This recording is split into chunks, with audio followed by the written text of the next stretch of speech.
கலியுகத்துல நிறைய தவறுகள் என்னது திருட்டு கொலை கொள்ளை எல்லாமே அதிகரிச்சதுனால இந்த கலியுகத்துல இந்த வாராகி அவதரிக்கணும், பல அசுரர்களை அழிக்கணும்னு சொல்லிட்டு அவ அவதரிச்சிருக்கா. அவள் நீதிக்கு கட்டுப்பட்டவ, என்னது நியாயத்துக்கு கட்டுப்பட்டவ. அவளை வச்சு பிடி துணியை யாரும் பண்ண முடியாது. அவளை வச்சுட்டு மனசுல என் பக்கத்துக்காரன் இப்படி இருக்கான், அவள் அழைச்சி போயிடணும், அவன் பண்ணணும் அப்படின்னு வேண்டவும் முடியாது. சரியா? என் மனசுல நான் நல்லா இருக்கேன், நான் 4 பேருக்கு நல்லது பண்றேன், எனக்கு நல்லது நடக்கணும், எனக்கு யாராவது கெடுதல் நடக்கிறதா எனக்கு தெரியல அப்படி நினைச்சிருந்தா நீயே பார்த்துக்கணும், முடிச்சு போச்சவங்க கதை. நீ பேரெல்லாம் சொல்ல தேவையில்லை, என்ன பண்ண தேவையில்ல, நீ பேரெல்லாம் சொல்லி அம்மாட்ட வேணும்னு அவசியமே இல்லை. அவளுக்கு தேவை உண்மை, நீதி, நேர்மை, நியாயம், நேர்மையா இருக்கணும். சரியா?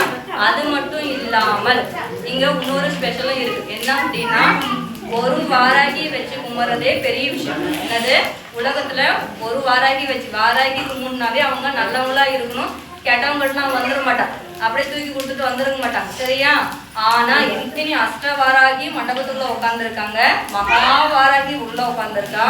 அது மட்டும் இல்லாம யமன் வாராகி 21 அடி உயரத்துல அங்க உட்காந்துருக்காங்க. அது மட்டும் இல்லாம 108 வாராகி இந்த உலகத்திலே கிடையாது. என்னது, 108 வாராகி இந்த உலகத்திலே கிடையாது. இந்த சின்ன கிராமத்துல அவ வந்து உட்காருன்னு அவ ஆசைப்பட்டிருக்கா, அதனால இந்த கிராமத்துல வந்து உட்காந்துட்டு இருக்கா. சரியா? இனிமேல் யாராச்சும் கட்டுவாங்கன்னா அதுவும் நடக்காத காரியம். நான் சொல்ல புரியுங்களா? இவங்க இந்தந்த இதுல இவங்க கட்டணும், பண்ணணும், செய்யணும், இவங்க மூலயமா இதுல அவதரிக்கணும்னு சொல்லிட்டு அந்த அம்மா தீர்மானிச்சிருக்காங்க. சரியா? நான் குட்டிஸா இருந்தேன், என்னது நான் குட்டி பிள்ளையா ஒரு 5 வயசுல இருந்தே எனக்கு ஒரு அக்கங்க பார்த்துருக்காங்க. நான் அந்த ஊர் தான். சரியா? நான் எப்படி இருந்தேன்னு கேளுங்க.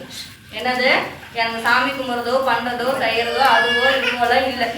இப்பதான் என்னது, அவ ஆட்கொண்டுட்டா. அவ எந்த நேரத்துல யாரவ இழுத்து பிடிச்சி இழுப்பான்னு தெரியாது. முன்ஜென்மத்தோட வினைகள் பலனாக வாராகி என்கிட்டையும் என் கணவர்கிட்டையும் வந்திருக்காங்க. சரியா? அவங்க உட்காந்துருக்கா பாருங்க, குட்டி சாமியா, அதை எடுத்து கொடுப்போம். அங்க கலஸ்தாங்க குட்டி அம்மா உட்காந்துருக்கா பாத்தீங்களா? எல்லாரும் சொல்லுவாங்க, சாமி ஆடிட்டு சொல்லுச்சு, சாமி வந்து கோயில் கட்ட சொல்லுச்சு, சாமி வந்து ஆடிட்டு சொல்லுச்சு, வாக்கு சொன்னாங்க, இவங்க சொன்னாங்க, அவங்க சொன்னாங்க அப்படின்னு கேள்விப்பட்டிருப்பீங்க. ஆமாவா இல்லையா? சாமி யாராச்சும் நேர்ல பாத்திருக்கீங்களா? சாமி வந்து இப்படி அருள் புரியுது சினிமால மட்டும் தான் காமிச்சிருப்பாங்க. ஆமாவா இல்லையா? எங்களுக்கு என்னது, எனக்கு நிதர்சனமான உண்மையான உண்மை இது நடந்தது. அந்த அம்மாவை தான் நான் என்ன பண்ண ஃபர்ஸ்ட் வீட்டில் வச்சு வழிபட்டுட்டு உட்காந்துட்டு இருந்தேன். என்ன பண்ணிட்டு இருந்தேன், வீட்டில் வழிபட்டுட்டு உட்காந்துட்டு இருந்தேன். என்னோட குருநாதர் எனக்கு வாராகி உபாசனம், பெருங்குடும்பம் சின்ன சின்ன பிரச்சனைகள் இருக்கு இல்லையா, அதுமாரி எனக்கும் ஒரு சில பிரச்சனை இருந்துச்சு. நான் குருநாதர் தேடி போகும்போது நீ வாராகி கும்பிடுமா அப்படின்னு சொல்லிட்டு ஒரு மந்திர உபாசகராக கொடுத்தாரு. நான் என்ன பண்ணேன், சரி 4 மணிக்கு தானே கொஞ்ச நாளைக்கு எந்திரிச்சு பார்க்கலாம்னு சொல்லிட்டு ஒரு 10 நாளைக்கு எந்திரிச்சேன், அப்புறம் 20 நாளைக்கு எந்திரிச்சேன், அப்புறம் 30 நாளைக்கு எந்திரிச்சு. அது பழக்கமாகிடுச்சு, அது நல்லா இருந்துச்சு ஒரு வைப்ரேஷன். அதுக்கப்புறம் அது ஒரு 6 மாதம் கண்டினியூ பண்ணிச்சு, 1 வருஷமா ஆயிடுச்சு, 2 வருஷமா ஆயிடுச்சு. அம்மாவோட மந்திரங்கள் சொல்ல சொல்ல சொல்ல அழகு படுத்திக்கல, தலை வர மாட்டேன், மொட்டை அடிச்சுக்கிட்டேன். என்னது, மொட்டை அடிச்சுக்கிட்டேன். திருப்பதிக்கு போயிட்டு கீழே வரும், நாங்கள் இன்ஸ்டியூட் வச்சிருந்தோம். மொட்டை அடிச்சுக்கிட்டு சோறு சாப்பிட்றதில்ல, கணவர்கிட்ட ஒழுங்கா பேசுறதில்ல, குழந்தைங்களை ஒழுங்கா பார்த்துக்கிறதில்ல. அப்படியே 5 வருஷ காலங்கள் போனது. கணவர் வருத்தப்பட்டார். என்னன்னு வருத்தப்பட்டாரு, சத்தம் போடாதீங்கம்மா. என்னன்னு வருத்தப்பட்டாருன்னா, நீ இதுக்குள்ளே போயிருவியாட்டுங்குது, நீ இதுக்குள்ளே தூந்துட்டு அப்படின்னா நம்ம குடும்பத்தை யார் பார்க்கறது சுஜிமா, அதனால அப்படி பண்ணாது அப்படின்னாரு. அப்போ அதுவும் என்னோட எங்கேயாச்சும் ஓடி போயிடணும், காசிக்கு போயிடலாம், ராமேஸ்வரம் போயிடலாம், எங்கேயோ ஒன்று போயிடணும், நம்ம இந்த குடும்பத்தில் இருக்கக்கூடாதுன்னு சொல்லிட்டு அந்த அளவுக்கு முடிவு எடுக்கும் போது தான் ஒரு நாள் என்னது, ஒரு நாள் இரவு 11 மணிக்கு கணவர் கிழங்கு வாங்கிட்டு வந்தார். நான் அம்மாவுக்கு 11 மணிக்கு பூஜை பண்ணுவேன், 12 மணிக்கு டைமே இல்லை, எனக்கு நான் ஒரு பைத்தியம் எவ்வளோ நாளும் பூஜை பண்ணுவேன்.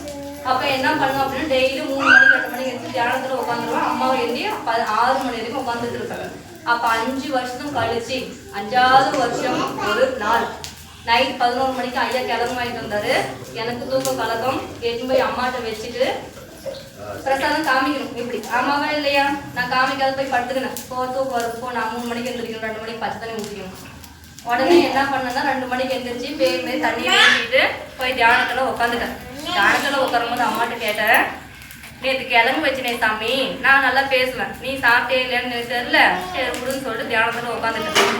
எங்கள் வீடு அங்கே தான் இருக்கு. எனக்கு 3 பெண் குழந்தைகள். நடு பொண்ணு அன்னைக்கு அதே டிஷர்ட் அதே பேண்ட்டு தான் போட்டுருந்துச்சு. பெட்ரூம்லேருந்து குடு குடு குடுன்னு ஒரு 3:30 ஓடி வந்துச்சு. நானும் தூக்கத்தில் குழந்தை வந்திருக்குன்னு சொல்லிட்டு என்ன பண்ணேன், ஏன் சாமி தூங்கலையா, அப்பெல்லாம் தூங்கிட்டு இருக்காங்கன்னு நான் கேட்டேன். அதுக்கு குழந்தை சொல்லிச்சு, தூக்கம் வரலம்மா அதனால வந்தேன். சரி சாமி உட்காரு அப்படின்னு. சரிம்மா, இல்லை அப்படின்னா நீ போய் படுத்துக்கோணும். பூஜை முடியுது 6 மணி ஆகும், இன்னும் 2 மணி நேரம் ஆகுது. ஏன் விடிய கல்ல உட்காந்துட்டு போய் படுத்துக்கோ, அப்பாலாம் தராங்களேன்னு. இல்லைம்மா நான் உட்காந்துருக்கேன். சரி சாமி உட்காந்துட்டு இருந்துச்சு. இங்கே அப்போ என்னோட குழந்தை கேள்வி கேட்டுச்சு, ஏன் 3 மணிக்கு எழுந்துச்சு 3 மணிக்கு எழுந்துச்சு இப்படி சாமி கும்பிட்டுருக்கேன் அப்படின்னு. சாமி ஏதோ ஒன்று கொடுப்பாங்க, ரொம்ப கஷ்டமாக்குது அப்படின்னு சொல்லிட்டு பண்ணிட்டு இருக்கிறதுனால சொன்னேன் ஒரு 5 நிமிஷம். அப்புறமா என்ன பண்ணாங்க, சரிம்மா நீ ஏன் வச்சு வழிபட்டுட்டு இருக்க, அம்மாவுக்கும் நீ கோயில் கட்டிட்டு உட்காரலாம் இல்லையா, யாராவது குழந்தை கேட்பாங்களா, என்னது குழந்தை யாராச்சும் கோயில் கட்டின்னு சொல்லுமாப்பா. எனக்கு அப்பயே தெரியும் என்னடா ஏதோ ஒரு விஷயம் நடக்கும் போது அப்படின்னு சொல்லிட்டு, அப்படியே சாமி சரி கட்டலாம் நீ போய் படுத்துக்க அப்படின்னு நான் சொன்னேன். சரிம்மா நான் கிழங்கு எடுத்து சாப்பிட்டுக்கிட்டோமான்னு கேட்டேன். 3 மணிக்கு யாராச்சும் கிழங்கு சாப்பிட்டு குழந்தை சொல்லுமா, ஐஸ்கிரீம் சாக்லேட் கேட்கும். ஏதோ உங்களுக்கு ஏன் குழந்தைக்கு 7 வயசு தான், சரியா நடுப்பு ஒன்று இருக்கும் பாருங்க. அப்படியே சாமி கிழங்கா காலையில் வேச்சு கொடுக்குறேன், நீ போய் படுத்துக்கணும். சரிம்மா நான் போகிறேன்னு சொல்லி எந்திரிச்சு இங்கேருந்து அப்படி நின்றுச்சு. சத்தியமாக இப்படி இருக்கிறதுக்குள்ள மறைஞ்சு போச்சு. யாருக்காச்சும் நடக்குமாம்மா, எனக்கு நடந்துச்சு. பயம் எடுத்துக்கிச்சு எனக்கு. என்ன பண்ண குடு குடு குடுன்னு எந்திரிச்சு போய் எங்கள் வீட்டுக்கார பார்த்தா என் குழந்தை படுத்துட்டு இருந்துச்சு. அப்போ வந்தது யார், என்னது என் கண்ணு முன்னாடி பேசுனது இவளோட சைஸ்ல யாரு, கிழங்கு எடுத்துக்கிட்டுன்னு சொன்னது யாரு. அது வந்து புரியுதா, இந்த கோயில்ல உயிரோட்டமா உட்காந்துட்டு இருக்கா அந்த தெய்வம். அவளுக்கு காது கேட்காதில்ல, கை அசைக்காதில்ல, எதுவுமே இல்லை.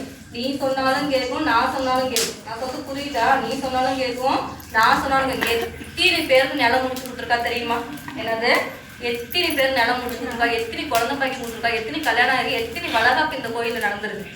எல்லாரும் போய் நிறைய பேர் கூட சொல்லுங்க, பண்ணுங்க, வழிபடுங்க. பூஜையில யாகத்துல வந்து கலந்துக்குங்க, அமாவாசை யாகத்துல வந்து கலந்துக்குங்க. நிறைய பேருக்கு சொல்லுங்க, நிறைய பேர் பலன் அடையட்டும்.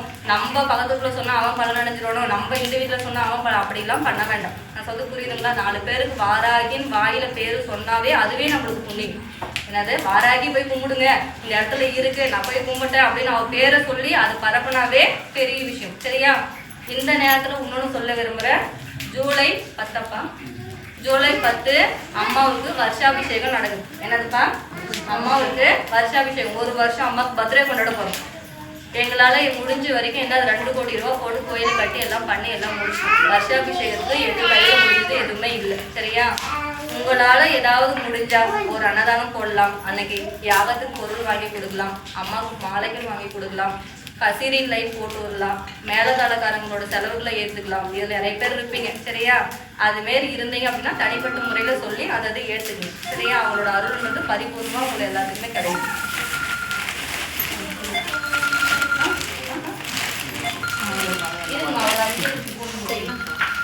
ஓம் காலத்வதாய வித்மகே சோலஹஸ்தாய, இது போடக்கூடாது.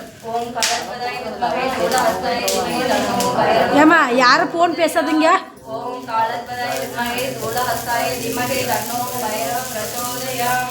ஓம் காலத்வதாய வித்மகே சோலஹஸ்தாய தீமஹி தன்னோ பைரவ பிரச்சோதயாம். ஓம் காளிகாயே வித்மகே மயான வாசினே தீமஹி தன்னோ உக்ர பிரச்சோதயாம். ஓம் காளிகாயே வித்மகே மயான வாசினே தீமஹி தன்னோ உக்ர பிரச்சோதயாம். ஓம் காளிகாயே வித்மகே மயான வாசினே தீமஹி தன்னோ உக்ர பிரச்சோதயாம். ஓம் காளிகாயே வித்மகே மயான வாசினே தீமஹி தன்னோ உக்ர பிரச்சோதயாம். காளிகாயே வித்மகே மயான வாசினே தீமஹி தன்னோ உக்ர பிரச்சோதயாம். காளிகாயே வித்மகே மயான வாசினே தீமஹி தன்னோ உக்ர பிரச்சோதயாம். காளிகாயே வித்மகே மயான வாசினே தீமஹி தன்னோ உக்ர பிரச்சோதயாம். காளிகாயே ஓம் சாமதாய மே ஹராசாய தன்னோ யமன்வாராகி பிரச்சோதயாம்.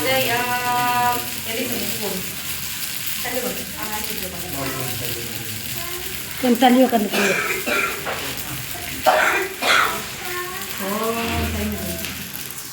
ஒரு தள்ளி உட்காந்து உப்பு போடுவாங்க. பத்தினி பேரோட பிரச்சனைகள் தீரணும் இல்லையா, அதுக்காக கடைசி உப்பு போடுவாங்க. அதனால ஒரு தள்ளி உட்காந்துனா மேலே இருக்கு.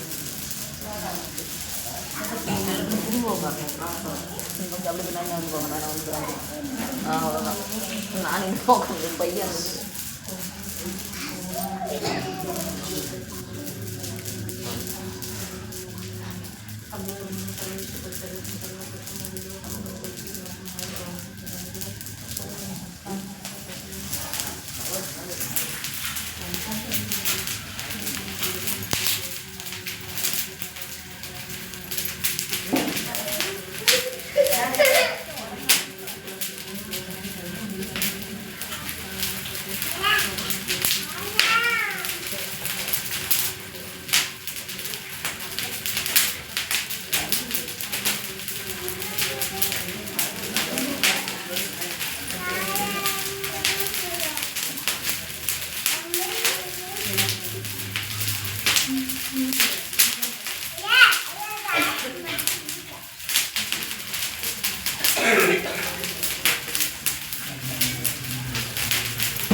சப்பளம் போட்டு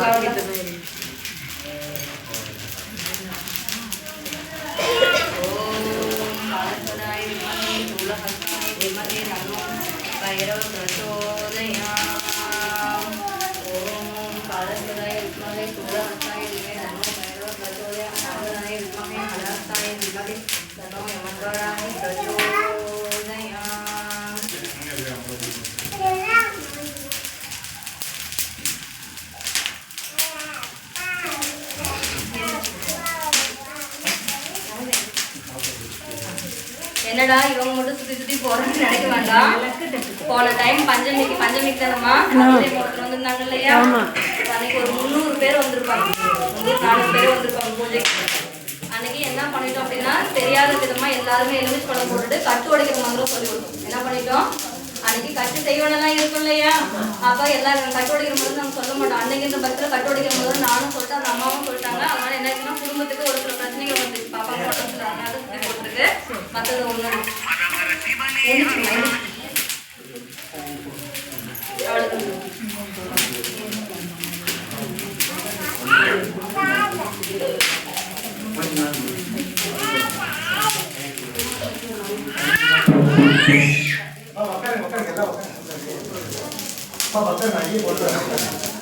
காசு போட்டு ஒவ்வொரு காசு போட்டு தொட்டு கும்பிட்டுங்க பூர்ணாவதி. இது இது இது